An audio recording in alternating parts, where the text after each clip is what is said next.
Chase Elliott didn't win that race. He took it, and Denny Hamlin led 292 laps and still went home with nothing, which tells you everything you need to know about how brutal NASCAR truly is. But that's not even the most insane thing that happened at Martinsville on Sunday. Stick around, because what Bubba Wallace did to Carson Hocevar is going to have people arguing all week, and honestly, they might be arguing about the wrong thing entirely. Welcome back to Break Hard. I'm Matt. And Sunday at Martinsville, the paperclip, the half-mile short track buried in Virginia, delivered something that looked like a dud on the surface, but had enough chaos underneath to keep us talking for days.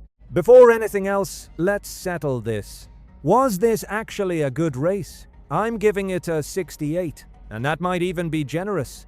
I literally wrote one word in my notes during the first 3 quarters of it. One word. Cheeks. That's it. That's the review. Because Denny Hamlin turned this thing into a personal time trial, leading 292 of 400 laps, and made the whole event feel like background noise. So uncompelling that Dirty Mo Media was probably scrambling to manufacture a hot take just to have something to talk about during the week, because this race was not doing it for anyone. And here's the thing that nobody wants to say out loud. The horsepower increase that everyone said would fix Martinsville didn't work. I'd argue last fall's race was more compelling than what we got Sunday. More on that in a second, but first, let me take you through what actually happened, because there are moments in here you absolutely cannot miss. Stage 1 kicks off, and it's exactly what you feared, Denny Hamlin, cooking like he's Paulie from Goodfellas, completely untouchable. Nobody could get near him until John Hunter Nemechek decided he had something to prove and raced the absolute dog food out of him. That allowed William Byron to sneak through and grab the lead in that Cincinnati Machine patriotic paint scheme. And look, it's local to me, so I have to mention it. It looked clean. But Byron's lead had an expiration date on it, because Hamlin hunted him back down and reclaimed the point like it was never in question. Then on lap 47, the Kyle Busch Misery Tour made its latest stop in Martinsville. He went a lap down, 47 laps in. Just absolutely abysmal for him and that number 8 team. Now, he did claw back to a 24th place finish, only 2 laps down by the end. So he's got that going for him. But wait, it gets worse. Because under caution, Kyle Busch had an uncontrolled tire situation, and here's what I can't get past. He could see the tire sitting right there in front of him before he even pulled out of the pit box. It's right there, on camera, in plain sight. And he still launched out and absolutely obliterated it, sent it bouncing down pit road, caromed off the 88 of Connor Zilisch, and earned himself a tail of the field penalty. I don't know if he's checked out mentally or just having the worst stretch of luck in the sport right now, but something is very, very off with Kyle Busch in 2025, and at some point, we have to start asking real questions. Meanwhile, we also got another vintage Fox broadcast moment when Clint Bowyer just goes, "Whoa," as the cameras are panning around during a caution that the booth completely missed. Turned out it was just a Cody Ware spin after John Hunter tagged him, but the 1-8 lap caution that followed to end the stage, unacceptable. 18 laps under caution to end a stage. I don't care what year it is, 2027 needs to be the year NASCAR finally fixes stage caution procedures, because that is not racing. That is a parking lot with helmets. Hamlin wins stage 1. SVG runs a quiet P6 after starting 5th, and we're going to come back to him because his day deserves more than a footnote. Stage 2 doesn't bring much more drama on the surface. Lap 105. Noah Gragson gets turned by AJ Allmendinger, adds another yellow to the pile, but the race still belongs to Hamlin. At this point, I had already mentally penciled Denny into my top 1-0 graphic, number 1 spot. Done. Written in. Except NASCAR had other plans, and they arrived wearing a Ty Dillon paint scheme. Ty Dillon's caution becomes the pivot point of the entire race, because it sets up the strategy window that Chase Elliott's team pounced on. Elliott short pits, undercuts the field, gets himself track position, and suddenly the 9 car is out front, and Hamlin is the one doing the chasing. And then on lap 301, Ty Dillon comes back into the picture with a brake failure. Here's what kills me. Anyone watching the broadcast with functioning eyeballs could see debris flying off that car the moment it came to pit road. 10 laps later, NASCAR finally calls it. 10 laps later. Hey guys, there might be brake pieces on the racing surface. Yeah, we know. We saw it 10 laps ago. It's fine. Everything's fine. But here's where it gets genuinely interesting, because the caution that follows sets up the restart that sets up the moment everyone is going to be talking about all week. And that moment has 2 names: Bubba Wallace and Carson Hocevar. Here's exactly what happened, and I want you to stay with me on this because the framing matters. Going into turn 1 on the restart, Hocevar puts Bubba 3 wide. Bubba doesn't forget it. Coming down the backstretch into turn 3, the 23 drives into the back of the 77 hard and spins Hocevar out.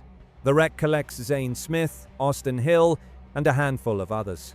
Ends the day for the 23. Causes serious damage to the 77.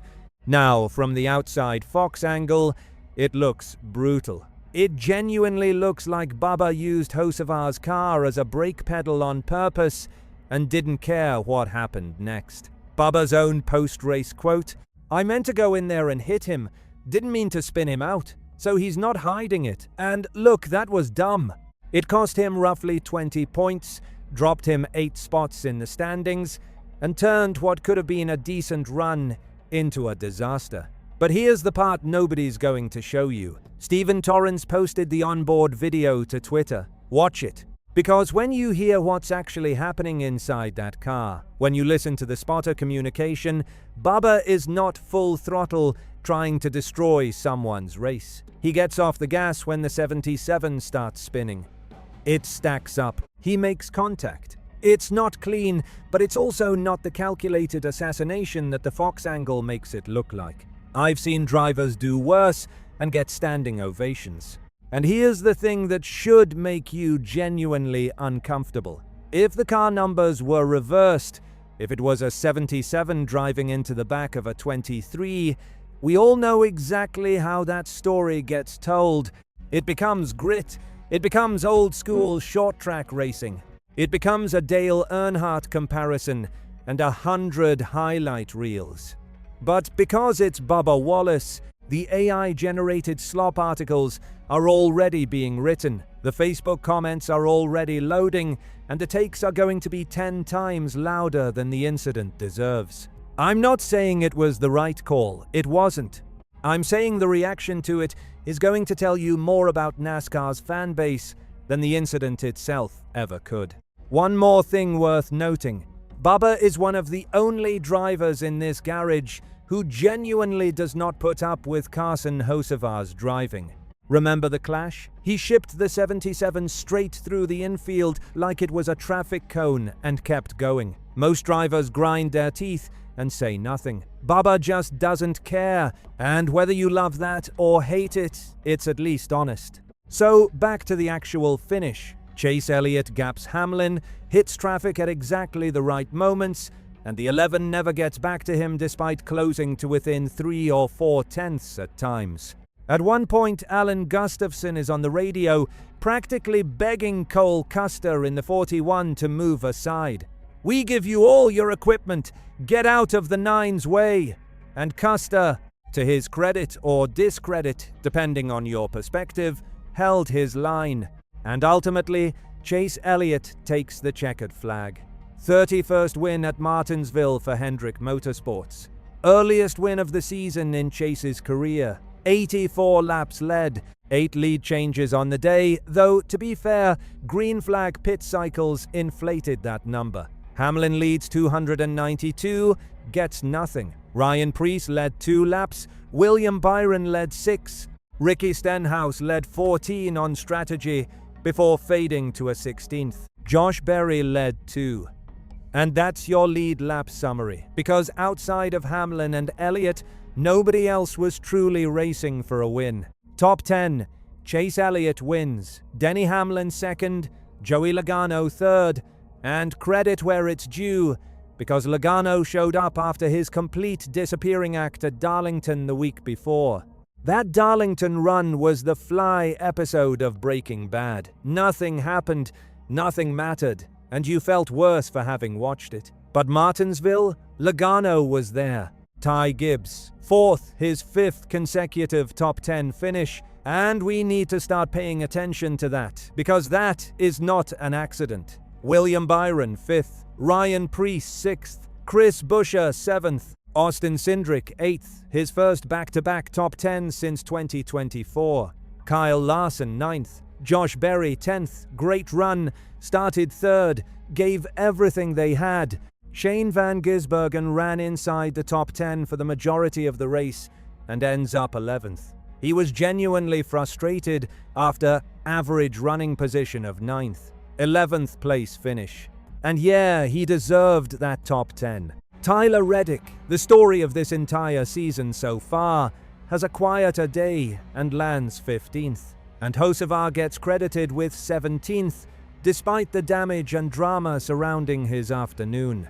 Point standings after Martinsville, and this is where things get genuinely tight. Tyler Reddick still leads overall. Ryan Preece still locked in 2nd, sitting 113 points above the cut line. Denny Hamlin, Chase Elliott, William Byron all move up 1 spot each. Comfortable, safe. Ty Gibbs jumps to 6th, that's plus 5 positions on the day, 64 points above the cut line. If you're not watching his trajectory, start. Buescher, Bradshaw, and Larson all climb a spot, safe by roughly a race. Bubba Wallace takes the hardest hit of the afternoon, 8 spots dropped, now only 48 points above the cut line. From a comfortable position to sweating it out in one afternoon, Logano gains 4 spots, puts himself 27 above the bubble. Preece drops 1, sitting 22 above. Van Gisbergen gains a spot, now plus 16, which sounds fine until you realize one bad weekend erases that. Hocevar and Suarez both drop 2 positions, and Suarez? He is right on the edge, 9 points ahead of Michael McDowell. 9. The Spire cars currently sit 15th, 16th, and 17th in points. Austin Cindric in 18th, Herbst 19th. Allmendinger rounds out the top 20.